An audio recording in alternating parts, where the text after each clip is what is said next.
E aí, galera, tudo bem com vocês? Vocês estão felizes? Eu estou muito feliz. Hoje eu estou gravando aqui no meu cantinho, aonde eu tenho estudado as escrituras, aonde eu tenho buscado o Senhor em oração, aonde eu tenho lido bons livros, e eu quero te encorajar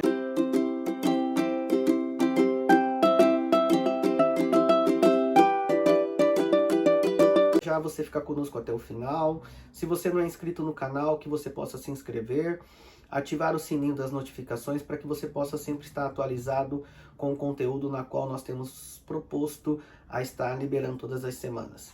E hoje eu quero falar de um tema que muitas das vezes ele vem de frente comigo, ele tem realmente trazido norte para aquilo na qual eu tenho me proposto a fazer no Senhor, e a pregar, e a viver, estabelecer, né, como ministro, como filho de Deus, como marido, como pai, e trazer na luz aquilo que realmente Deus ele queira falar, sem limitações, sem se importar muito com o que as pessoas vão dizer ou pensar, mas estar vivendo realmente aquilo que Deus quer, sem uma roupagem de religiosidade, porque sabemos que os gigantes eles não caem através das armaduras de Saul, mas ele cai na base da pedrada. Então nós temos que ser quem nós somos, temos que viver aquilo que estamos pregando. E hoje eu quero trazer um tema bem polêmico, e eu tenho até um títulozinho: o Grafos mata, mas o Rema gera o Logos. O Grafos mata, mas o Rema gera o Logos. Hoje eu quero encorajar você que é cristão, para você que também não é, a buscar o Senhor, para você que é ministro, talvez venha ouvir essa pequena ministração, mas como um desabafo, mas como algo que eu tenho buscado no Senhor, e encorajar aqueles que estão dispostos a querer viver o sobrenatural. Porque muitas das vezes nós temos vivido Grafos e nós não temos o Rema. E se nós não tivermos o Rema, tão pouco nós vamos gerar o Logos. Porque os coríntios, em 2 Coríntios, no capítulo 3, do verso 3 em diante, nós nos deparamos com Paulo exortando os coríntios a saírem de uma vestidura de religiosidade e realmente viverem pelo Espírito Santo, serem guiados pelo Espírito Santo. Mas uma das coisas que eu aprendo com Paulo, de maneira nenhuma ele isentou o ensino, de maneira nenhuma ele isentou o tempo de oração, de busca do Senhor, de leitura das Escrituras, de ler bons livros, de ouvir boas pregações, de meditar nas Escrituras dia e noite. Mas nós muitas das vezes nos tornamos religiosos, arrotamos santidade, achamos que todos têm que alcançar o mesmo nível, e eu venho dizer, nós não somos nada, é Jesus que é tudo em todos. Então nós temos que ter hoje e encorajar a geração a buscar o Senhor, a ter tempo de leitura, a ter tempo de busca em oração, porque eu quero te dizer que sem leitura da palavra nós não sabemos qual é a vontade de Deus, e sem tempo de oração nós não nos relacionamos e nós não sabemos quem Deus é em nós, e tampouco nós descobrimos quem nós somos. Porque a maior busca do homem, primeiramente, tem que ser em buscar quem é Deus. E a partir do momento que Deus se revela, ele revela quem você é. Nós temos um exemplo de Pedro. Quando Jesus ele chega para os discípulos e perguntam: quem dizem que eu sou? Pedro ele responde: tu és o Cristo, o Filho do Deus vivo. No momento que Pedro tem a revelação de quem é Jesus, automaticamente Jesus se volta para ele e diz: e tu és Pedro, e sobre esta pedra edificarei a minha igreja, e as portas do inferno não prevalecerão contra ela. Então é muito simples, quando nós temos a revelação de quem Deus é, nós sabemos quem nós somos. E por isso, e para isso nós precisamos nos relacionar. E muitas das vezes nós nos deparamos com pessoas pregando em púlpitos, ou até mesmo dizendo em rodas de conversas alheias, que a letra mata, mas o Espírito vivifica, que nós temos que viver só de charamanaias, sessamalacai, balamacia. Não estou de maneira nenhuma isentando, porque, cara, eu uso as palavras de Paulo. Eu oro muito mais que vós em outras línguas. Não que eu estou dizendo que eu oro mais, eu estou usando as palavras de Paulo.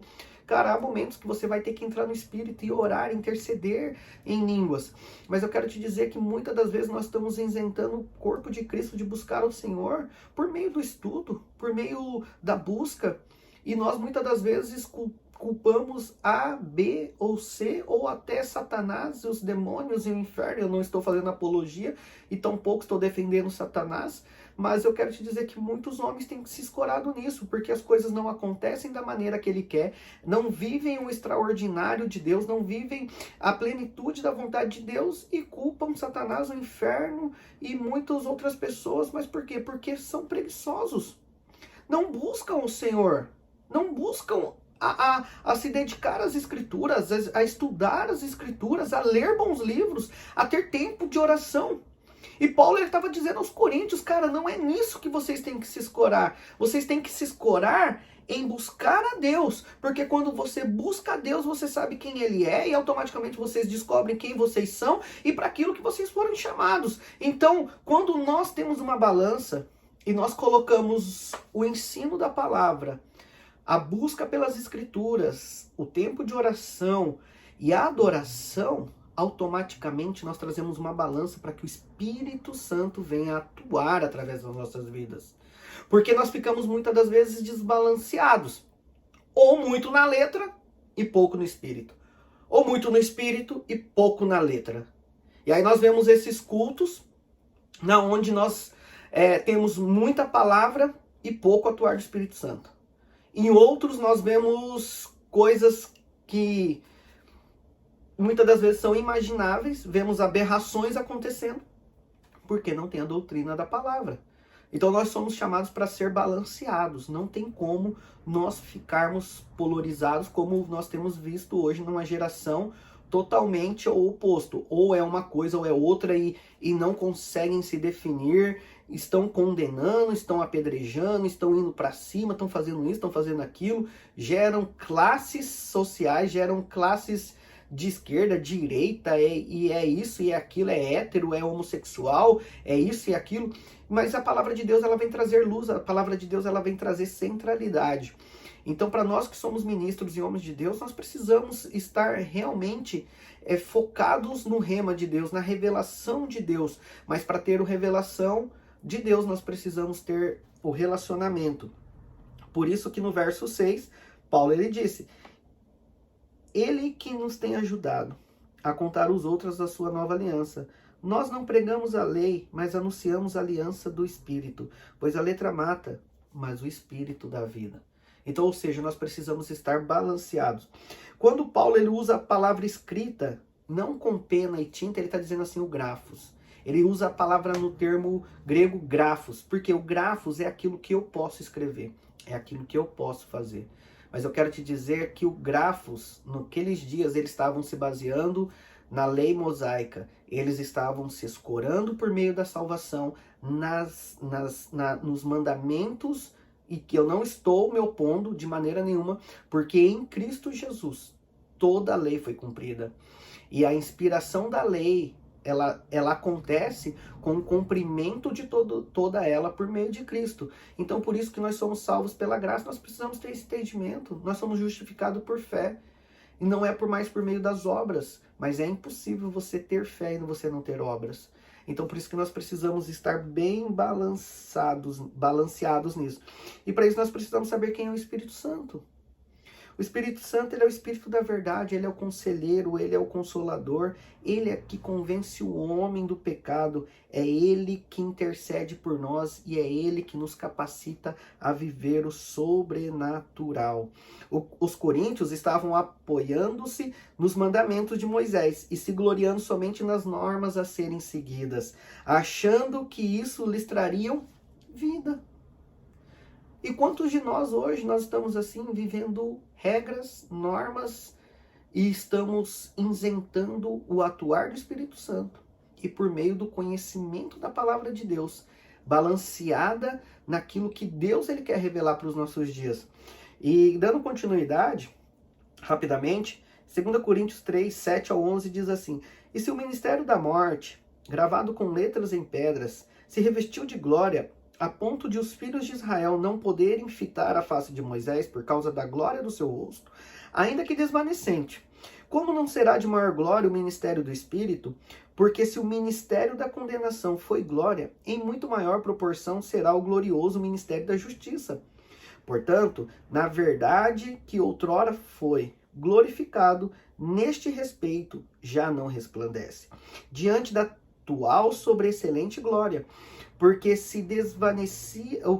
o que desvanecia teve sua glória, muito mais glória tem o que é permanente. No verso 9 nós temos que atentar. Paulo ele diz aos Coríntios esses preceitos nas quais vocês querem buscar a salvação, na verdade é o ministério da condenação. Quantos de nós estamos retrocedendo? Quantos ministérios têm retrocedido por anularem a atuação do Espírito Santo e por não viverem aquilo que a Bíblia diz a respeito?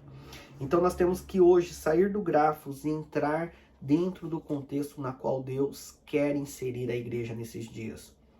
Nós temos que tomar como base, por exemplo, o que João diz. Ele começa o evangelho de João, cara, de uma maneira sobrenatural. Ele traz algo ao nosso entendimento, na qual ele vem revelar quem Jesus é. No primeiro capítulo, nos primeiros versículos, nós já vemos quem Jesus é. Ele retrocede lá para Gênesis. Ele vai lá para o início de todas as coisas, aonde o mundo estava no caos. Não havia nada, estava tudo sem forma e vazia. Havia trevas sobre o abismo, mas o Espírito Santo já estava ali pairando sobre as águas. E Deus, olhando tudo aquilo, disse Deus, haja luz. E a Bíblia diz, se houve luz. A partir do momento que Deus abre a boca e libera a palavra, não foi o grafos que ele liberou, foi o Rema, foi o Logos de Deus, foi a revelação de Deus, revelando quem é Jesus. Jesus, ele é a palavra de Deus. Jesus é aquele que traz ordem a todas as coisas. É ele que traz à existência tudo aquilo que não existe. Por isso nós fomos gerados, nós fomos criados por ele, e por ele nós também viveremos. Por isso nós temos que sair da mediocridade. Nós temos que parar de dar desculpas, que não houve tempo para buscar o Senhor, porque aquilo que é prioridade nas nossas vidas, nós fazemos. Quando é prioridade na sua vida, na minha vida, nós fazemos. Então, que a palavra de Deus, ela seja, que ela seja hoje, para você, algo principal, que ela seja uma primazia, que ela seja algo que você busque de todo o coração. E para isso, nós precisamos entender. Por exemplo, João ele deixa escrito, no princípio era o verbo, e o verbo estava com Deus, e o verbo era Deus. Ele estava no princípio com Deus, todas as coisas foram feitas por intermédio dele, e sem ele, nada do que foi feito se fez. A vida estava nele, e a vida era a luz dos homens. A luz resplandece nas trevas, e as trevas não prevalecerão contra ela. Quantos de nós esquecemos de quem é Jesus? Nós não sabemos quem é Jesus, porque ele é a palavra viva de Deus. E muitas das vezes nós temos pegado o livro que revela quem Deus é, que nos norteia a cumprir o seu chamado, que revela quem nós somos e para aquilo que fomos criados e gerados, e para aquilo que nós estamos sendo comissionados a viver. E nós transformamos ela num grande amuleto. Quantas pessoas já se depararam com essa cena? Quantas vezes você chegou num lugar ou numa casa e você viu uma Bíblia aberta sobre um móvel, sobre uma estante, sobre uma mesa, e, cara, sem revelação nenhuma, você pode chegar ali, você vai ver que ou ela vai estar aberta no Salmos 23, o Senhor é meu pastor e nada me faltará, ou ela vai estar aberta no Salmo 91, aquele que habita no esconderijo do Altíssimo. Nós sabemos que isso não te salva. É bem duro de dizer isso. Por quê? Porque se for só pronunciável, ele não te salva. Você precisa encarnar a palavra de Deus. Você precisa viver. Realmente, o Salmo 23 tem que ser: o Senhor é o seu pastor, o Senhor é o meu pastor. E nós temos que ouvir a sua palavra e obedecer como ovelhas. E nós realmente habitamos, será que no esconderijo do Altíssimo? Uma vez, nós fomos fazer uma visita no hospital de uma mulher que ela estava com problemas cardíacos e ela ia passar por uma cirurgia de ponte de safena, onde havia várias veias, acho que é uma artéria, eu não sei, algumas veias entupidas, e ela precisava passar por essa cirurgia. Ela estava com muito medo e ela estava afastada dos caminhos do Senhor. E ela nos chamou para ir lá orar por ela. Ao entrarmos, um irmão que estava conosco, ele se deparou com a Bíblia em cima de um armário. E ele teve a revelação e ele foi ousado no falar. Ele falou assim: eu quero te dizer que o que te salva é Cristo Jesus. Você pode deixar a Bíblia aberta no Salmo 91, que eu acredito que esteja aberto no Salmo 91, mas ela não te salva. O que te salva é Cristo Jesus. A Bíblia, ela pode pegar fogo, ela pode ser jogada fora, mas o que te traz vida é o que está escrito nela a partir do momento que você vive. Cara, naquele momento eu falei: meu Deus, essa mulher vai endemoniar aqui, ela vai virar o 70 aqui, vai expulsar a gente. Na hora que eu vi, a mulher tava, cara, rendida ao Senhor. Porque verdadeiramente a Bíblia estava aberta no Salmo 91 e ela não estava vivendo aquilo que a Escritura diz a respeito dela.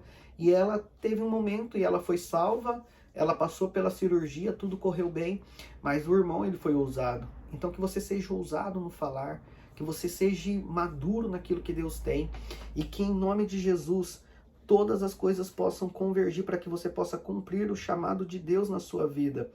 Por isso eu e você verdadeiramente temos que estar inseridos hoje, na palavra de Deus e na comunhão com o Espírito Santo. Porque se nós dermos liberdade para ele, ele vai vir e ele vai atuar no nosso meio. Como diz em 2 Coríntios 3, 15 e 18. Mas até hoje, quando é lido Moisés, o véu está posto sobre o coração deles. Quando, porém, algum deles se converte ao Senhor, o véu lhe é retirado. Ora, o Senhor é Espírito, e onde está o Espírito do Senhor, aí há liberdade. E todos nós, com rostos desvendados, contemplando como por espelho a glória do Senhor, somos transformados de glória em glória na sua própria imagem, como pelo Senhor, o Espírito. E hoje nós, como igreja de Jesus, temos que gerar o Logos e não o Grafos. Mas para gerarmos o Logos, temos que ter o rema, temos que ter a revelação de quem é Cristo Jesus nas nossas vidas. Porque eu quero te dizer que Maria, ela estava lá, tranquilamente vivendo a vida dela. Ela estava há pouco tempo a ir a matrimônio com José. O anjo do Senhor, o anjo Gabriel, ele se revela para Maria. Diz que ela era escolhida, que ela conceberia do Espírito de Deus e ela geraria o Filho de Deus, o Filho do Altíssimo, que lhe daria o nome de Jesus. Automaticamente, quando ela ouve essa palavra, ela fala que se cumpre em mim conforme a tua palavra. Quando ela diz se cumpra em mim conforme a tua palavra, ela estava dizendo assim, que o rema, a sua revelação se cumpre em mim. E quando ela se depara com a revelação de Deus na vida dela, ela gerou o Logos, porque é o Logos que traz vida, é o Logos que traz salvação. E a igreja hoje, nesses dias, tem que se relacionar com o Espírito Santo. O Espírito Santo, ele vai trazer a luz das Escrituras, e através das Escrituras nós vamos poder ser transformados, sem isentar o estudo, sem isentar a busca pelo Senhor em oração, e tampouco não se relacionar com o Espírito Santo. Por isso que hoje, nós como filhos de Deus, filhas de Deus, nós temos que ter um relacionamento íntimo, para que o rema de Deus, ele possa gerar o Logos de Deus em nossas vidas, e que em nome de Jesus a igreja saia do Grafos, que mata, mas que possa gerar por meio do rema o Logos. Que Deus te abençoe. Se essa palavra edificou o seu coração, eu te encorajo a você a compartilhar, a você a comentar e a curtir o vídeo. Que Deus te abençoe. Até o próximo vídeo. Te espero lá semana que vem. Que Deus te abençoe em nome de Jesus.